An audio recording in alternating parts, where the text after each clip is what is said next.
War అకాడమీకి స్వాగతం. UPSC, TGPSC, APPSC మరియు అన్ని ప్రభుత్వ పరీక్షల తయారీకి మీ నమ్మకమైన గమ్యం. ప్రశ్న 21. My mother takes sugar with tea. ఈ ఖాళీలో ఏమొస్తుంది? Options: 1 A, 2 an, 3 the, 4 no article. ఆ దీనికి సరైన సమాధానం option 4, no article. No article. అవును. పూర్తి వాక్యం my mother takes sugar with tea అంతే.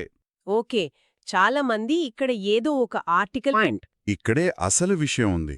షుగర్ అనేది ఒక అన్కౌంటబుల్ నౌన్. అంటే లెక్కించలేనిది. కరెక్ట్.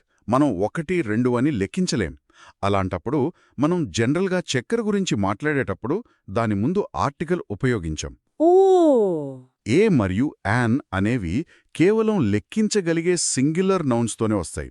ద అనేది ఒక నిర్దిష్టమైన వస్తువు గురించి, అంటే స్పెసిఫిక్గా మాట్లాడినప్పుడు మాత్రమే వాడతాం. ఉదాహరణకు టేబుల్ మీద ఉన్న చక్కెర డబ్బాని చూపిస్తూ can you pass me the sugar అని అడిగితే అప్పుడు ద వాడొచ్చు. కానీ ఈ వాక్యంలో అది జనరల్ కాబట్టి ఆర్టికల్ అవసరం లేదు. ఇప్పుడు తేడా స్పష్టంగా తెలిసింది. అంటే ఇక్కడ మనం నేర్చుకుంటున్న కాన్సెప్ట్ ఇది use of articles with uncountable nouns. దీనికి మరో ఉదాహరణ: I need advice on this matter. ఇక్కడ అడ్వైస్ కూడా అన్కౌంటబుల్ కాబట్టి ఆర్టికల్ రాదు. చాలా స్పష్టంగా ఉంది. సరే, తర్వాతి ప్రశ్న. ప్రశ్న 22.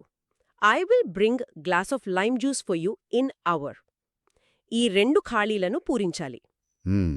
Options: 1 an, A, 2 A, an, 3 the, A, 4 an, the. దీనికి సమాధానం చెప్పే ముందు వినేవాళ్లు ఒక్క క్షణం ఆలోచించండి.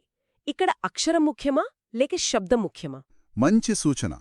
దీనికి సరైన సమాధానం ఆప్షన్ 2, ఏ, యాన్. పూర్తి వాక్యమేంటంటే I will bring a glass of lime juice for you in an hour. Okay, ఇప్పుడు ఆ ఏ మరియు యాన్ వాడకం వెనుక ఉన్న తర్కాన్ని కొంచెం విడమర్చి చెప్పండి. తప్పకుండా. చాలామంది చేసే పొరపాటు ఏంటంటే ఏ, ఈ, ఐ, ఓ, యు అనే అచ్చు అక్షరాలు చూడగానే యాన్ పెట్టేయడం. అవును. కాని రూల్ అక్షరం కాదు, శబ్దం. మొదటి ఖాళీలో గ్లాస్ అనేది గ అనే హల్లు శబ్దంతో, అంటే కాన్సొనెంట్ సౌండ్తో మొదలవుతుంది కాబట్టి ఏ వాడాలి. సరే. రెండవ ఖాళీలో అవర్ అనేది హెచ్ అక్షరంతో మొదలైన దాని ఉచ్చారణ అవర్ అనే వొవెల్ సౌండ్తో మొదలవుతుంది. హెచ్ సైలెంట్, అందుకే దాని ముందు యాన్ వాడాలి. అద్భుతం. అంటే మన కళ్ళకన్నా చెవులనే ఎక్కువ నమ్మాలన్నమాట. అంతే. ఈ కాన్సెప్ట్ని use of a and an based on sound అంటాం. ఇంకో ఉదాహరణ చూడండి. He's an honest man working in a university. ఆనెస్ట్లో హెచ్ సైలెంట్, యూనివర్సిటీలో యూ ఉన్న యూ సౌండ్ వస్తుంది. కరెక్ట్. చక్కగా వివరించారు. ఇక ప్రశ్న 23. When we are honest, we no longer have to be fake in the way we live. Options: 1 longing, 2 longest, 3 long, 4 longer. దీనికి సరైన సమాధానం ఆప్షన్ 4, లాంగర్. అవును. పూర్తి వాక్యం: when we are honest, we no longer have to be fake in the way we live. No longer అనేది ఇక్కడెలా పనిచేస్తుంది? దాని అర్థమేమిటి? No longer అనేది ఒక ఫిక్స్డ్ ఎక్స్ప్రెషన్ అన్నమాట. ఒక జాతీయం లాంటిది. దీని అర్థం ఇకపై కాదు లేదా నాట్ ఎనీమోర్. ఇకపై కాదు. అవును.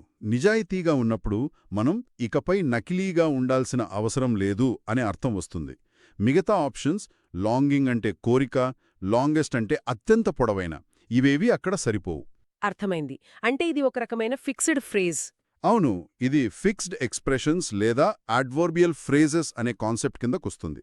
మరో సింపుల్ ఉదాహరణ: he no longer works here అంటే అతను ఎక్కడ ఇకపై పని చేయడం లేదు.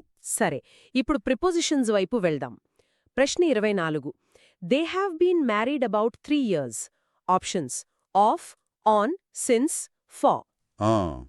దీనికి సమాధానం చాలా సూటిగా చెప్పొచ్చు. Option 4, far.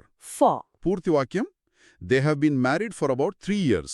ఇది చాలామందిని కన్ఫ్యూజ్ చేసే టాపిక్. ఫార్ ఎందుకు వాడాలి, సిన్స్ ఎందుకు వాడకూడదు? మంచి ప్రశ్న అడిగారు.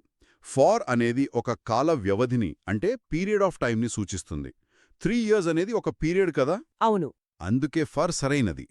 అదే సిన్స్ అనుకోండి, అది ఒక పని ఎప్పుడు మొదలైందో ఆ స్టార్టింగ్ పాయింట్ని సూచిస్తుంది. Point in time. ఉదాహరణకు సిన్స్ 2021 అని చెప్పవచ్చు, కానీ సిన్స్ 3 years అని చెప్పకూడదు. ఓకే. Period versus point. అంతే. ఇక్కడ మనం పరీక్షిస్తున్న కాన్సెప్ట్ ప్రపోజిషన్స్ ఆఫ్ టైం, ప్రత్యేకంగా ఫర్ విఎస్ సిన్స్. దీనికి మరో ఉదాహరణ, she has been waiting for 2 hours. చాలా ఉపయోగకరంగా ఉంది. ఈ రెండిటి మధ్య తేడాలు గుర్తుంచుకోవడానికి ఒక చిన్న చిట్కా. చెప్పండి. ఫర్ అనేది ఎంతకాలం అనే ప్రశ్నకు సమాధానమిస్తుంది, ఫర్ 2 days, ఫర్ 10 years లాగా. సిన్స్ అనేది ఎప్పటి నుండి అనే ప్రశ్నకు సమాధానమిస్తుంది, సిన్స్ మార్నింగ్, సిన్స్ 1990 లాగా. అద్భుతం. ఈ చిట్కా చాలా హెల్ప్ అవుతుంది. సరే, ఇప్పుడు వాక్యాలలో తప్పులు వెతుకుదాం. ప్రశ్న 25. వ్యాకరణ దోషమున్న వాక్యాన్ని లేదా వాక్యాలను గుర్తించండి. It took all his will to fight it off. The review has good ideas for raising standards. She works really hard to live a sustainable life. సరైన ఆప్షన్ ఏది? ఇక్కడ సరైన ఆప్షన్ 3, ఓన్లీ 1. అంటే మొదటి వాక్యంలో మాత్రమే దోషముంది. మొదటి వాక్యంలో ఆ ఒక్క అక్షరం తేడాతో వచ్చిన సమస్య ఏంటి? ఆఫ్ ఉంది కదా. అవును, వాక్యంలో ఫైట్ ఇట్ ఆఫ్ అని ఉంది, కానీ సరైన phrasal verb fight it of, OFF. O of. Fight it of అంటే ప్రతిఘటించడం లేదా దాన్ని దూరం చేయడం. ఆఫ్కి స్పెల్లింగ్లో చిన్న తేడా ఉన్నా అర్థంలో చాలా తేడా ఉంది. రెండవ, మూడవ వాక్యాలు గ్రామాటికల్గా పర్ఫెక్ట్గా ఉన్నాయి. ఓకే. ఇక్కడ మనల్ని పరీక్షిస్తున్నది phrasal verbs and correct prepositions. మరో ఉదాహరణ, please turn off the lights before you leave. స్పష్టంగా ఉంది. ఒక్క అక్షరం ఎంత తేడా తెస్తుందో కదా. ప్రశ్న 26. మళ్ళీ వ్యాకరణ దోషమున్న వాక్యాలను గుర్తించాలి. Either Maya or her sisters is hosting this event. They were dancing much recklessly that they got punished. It was his last defense against death. సరైన ఆప్షన్ ఏది? ఇక్కడ సరైన ఆప్షన్ 1. Only 1 and 2. అంటే మొదటి 2 వాక్యాలలో తప్పులున్నాయి. ఒక్కొక్కటిగా వివరిస్తారా? మొదటి వాక్యంలో సమస్య ఏంటి? తప్పకుండా. మొదటి వాక్యంలో ఐదర్ ఆర్ వాడినప్పుడు వర్బ్ అనేది దానికి అత్యంత దగ్గరగా ఉన్న సబ్జెక్ట్తో ఏకీభవించాలి. దీన్నే ప్రాక్సిమిటీ రూల్ అంటాం. Proximity rule. అవును. ఇక్కడ వర్బ్ ఇజ్ కి దగ్గరగా ఉన్న సబ్జెక్ట్ హర్ సిస్టర్స్. అది ప్లూరల్, అంటే బహువచనం. కాబట్టి ఇజ్ బదులుగా ఆర్ ఉండాలి. ఓ అవును. ఇక రెండో వాక్యంలో మచ్ రెక్లెస్లీ దాట్ అనే నిర్మాణం తప్పు. ఒక చర్య యొక్క ఫలితాన్ని చెప్పడానికి సో, దాట్ వాడతాం. They were dancing so recklessly that they got punished అని ఉండాలి. మరి మూడోది? మూడో వాక్యం సరైనది. సో ఇక్కడ 2 కాన్సెప్ట్స్ టెస్ట్ చేస్తున్నారు. Subject verb agreement, proximity rule, మరియు correlative conjunctions, so that. Subject verb అగ్రిమెంట్కి మరో ఉదాహరణ, neither the manager nor the employees are happy with the decision. చాలా బావుంది. ఇప్పుడు టెన్సెస్ వైపు వెళ్దాం. ప్రశ్న 27. పాస్ట్ పర్ఫెక్ట్ టెన్స్ను సరిగ్గా ఉపయోగించిన వాక్యాన్ని ఎంచుకోండి. I had been walking barefoot on the beach. I had left the party before she called me. ఆప్షన్స్లో ఏది కరెక్ట్? దీనికి సరైన సమాధానం ఆప్షన్ 2, ఓన్లీ 2. రెండవ వాక్యం మాత్రమే ఎందుకు సరైనది? మొదటి దాంట్లో కూడా హ్యాడ్ ఉంది కదా. మంచి point. Past perfect tense structure had plus V3. గడిచిపోయిన 2 పనులలో ముందుగా జరిగిన పనిని చెప్పడానికి దీని వాడతాం. ఓకే. రెండవ వాక్యంలో ఆమె కాల్ చేయడం కన్నా ముందే పార్టీ నుండి వెళ్ళిపోవడం జరిగింది, అంటే అది మొదటి పని. అందుకే ఐ హ్యాడ్ లెఫ్ట్ అనేది కరెక్ట్. మొదటి వాక్యం చూడండి, హ్యాడ్ బీన్ ప్లస్ VING నిర్మాణంలో ఉంది. ఇది past perfect continuous tense, past perfect కాదు. ఆ తేడా ఉంది. అవును. ఈ concept past perfect tense versus past perfect continuous tense. Past perfect టెన్స్కి మరో ఉదాహరణ, the train had already departed when I reach the station. చక్కగా వివరించారు. ప్రశ్న 28. సింపుల్ ఫ్యూచర్ టెన్స్ను సరిగ్గా ఉపయోగించిన వాక్యాన్ని ఎంచుకోండి. I will given you the కీజ్ if she SEZ sorry. I will always guide you in the future. దీనికి సమాధానం చాలా సింపుల్, ఆప్షన్ 2, ఓన్లీ 2. ఇది చాలా ప్రాథమిక నియమంలా ఉంది, కానీ మొదటి వాక్యంలో చాలామంది తప్పు చేస్తారు. ఎందుకు? అవును. సింపుల్ ఫ్యూచర్ టెన్స్ యొక్క ప్రాథమిక నిర్మాణం విల్ ప్లస్ V1 అంటే వర్బ్ యొక్క బేస్ ఫామ్. V1. రెండో వాక్యం I will always guide you ఈ రూల్ని కరెక్ట్గా ఫాలో అవుతుంది. కానీ మొదటి వాక్యంలో విల్ గివెన్ అనుంది. గివెన్ అనేది V3 ఫామ్. విల్ తర్వాత ఎప్పుడూ V1 రావాలి అంటే గివ్. అర్థమైంది. ఇక్కడ పరీక్షిస్తున్న concept simple future tense structure. ఇంకో ఉదాహరణ we will finish the project tomorrow. సరే, ఇప్పుడు క్వశ్చన్ ట్యాగ్స్. ప్రశ్న 29. You cannot help me with my assignment. Shall you, couldn't you, will you, can you? దీనికి సరైన సమాధానం ఆప్షన్ 4 క్యాన్ యూ. ఓకే, ఈ question tag వెనుక ఉన్న రూల్ ఏంటి? దీన్ని పొలారిటీ ఫ్లిప్ అని ఎందుకంటారు? సరిగ్గా పట్టుకున్నారు. క్వశ్చన్ ట్యాగ్ రూల్ చాలా సింపుల్. స్టేట్మెంట్ పాజిటివ్ అయితే ట్యాగ్ నెగటివ్, స్టేట్మెంట్ నెగటివ్ అయితే ట్యాగ్ పాజిటివ్. అందుకే దీన్ని పొలారిటీ ఫ్లిప్ అంటారు. ఆ, ఇక్కడ వాక్యం కెనాట్ ద నెగటివ్గా ఉంది కాబట్టి ట్యాగ్ పాజిటివ్గా ఉండాలి. రెండో రూల్ ఏంటంటే వాక్యంలో వాడిన ఆక్సిలరీ వర్బ్నే ట్యాగ్లో వాడాలి. ఇక్కడ క్యాన్ వాడారు కాబట్టి ట్యాగ్లో కూడా క్యాన్ రావాలి. అందుకే క్యాన్ యూ సరైనది. క్లియర్. ఈ గ్రామర్ కాన్సెప్ట్ పేరు క్వశ్చన్ ట్యాగ్స్. మరో ఉదాహరణ she isn't coming to the party, is she? ఇంకొక క్వశ్చన్ ట్యాగ్ ప్రశ్న 30. I have realised my mistake, comma. Options haven't I, did not I, don't I, has I? ముందు చెప్పిన polarity flip rule ప్రకారం దీనికి సమాధానం option 1 haven't I. దీన్ని కూడా కొంచెం వివరిస్తారా? తప్పకుండా. ఇక్కడ స్టేట్మెంట్ ఐ హ్యావ్ రియలైజ్డ్ అనేది పాజిటివ్గా ఉంది కాబట్టి ట్యాగ్ నెగటివ్గా ఉండాలి. అవును. వాక్యంలో ఆక్సిలరీ వర్బ్ హ్యావ్ కాబట్టి ట్యాగ్ హ్యావెంట్ ఐ అవుతుంది. చాలా సింపుల్. ఇది question tags with present perfect tense. ఇంకో ఉదాహరణ they have completed the work, haven't they? ఇప్పుడు ప్యాసివ్ వాయిస్. ప్రశ్న 31. You are making the brick. ఈ వాక్యానికి సరైన ప్యాసివ్ ఫామ్ ఏది? సమాధానం చెప్పే ముందు ప్రెజెంట్ కంటిన్యూస్ టెన్స్ను ప్యాసివ్ వాయిస్లోకి మార్చేటప్పుడు ఏ పదం అదనంగా వస్తుందో గుర్తుకు తెచ్చుకోవడానికి ప్రయత్నించండి.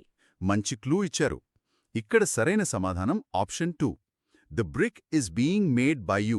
దీని వెనుకున్న మార్పు నియమం ఏమిటి? ఆ బీయింగ్ ఎందుకొచ్చింది? ఇచ్చిన వాక్యం ప్రెజెంట్ కంటిన్యూస్ టెన్స్ కదా, ఇస్ ఆర్ ప్లస్ విఐఎన్జీ. అవును. దీని passive form rule is are plus being plus V3.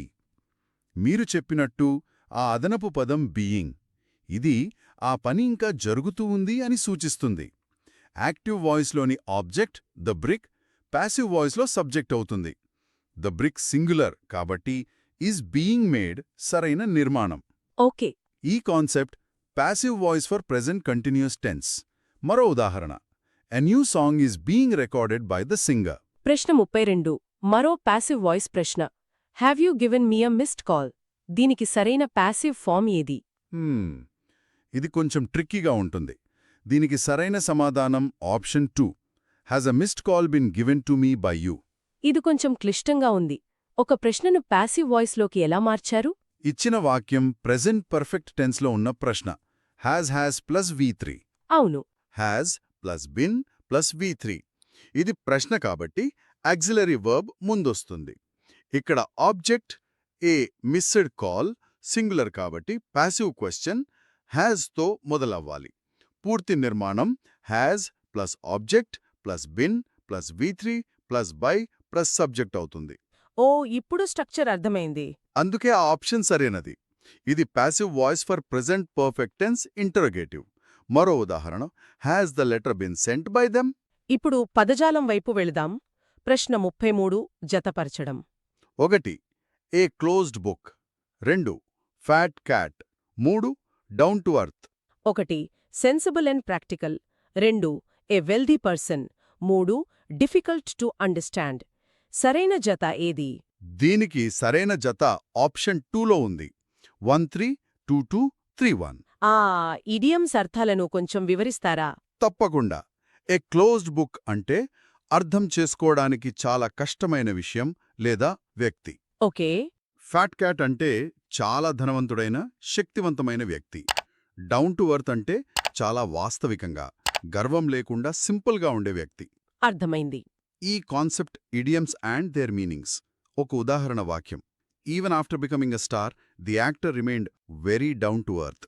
ప్రశ్న 34 చూస్తే ఇది ప్రశ్న 33 యొక్క పునరావృతంలా అనిపిస్తోంది. అవును, ఇది రిపీట్ అయినట్టుంది. సో సరైన జత అదే.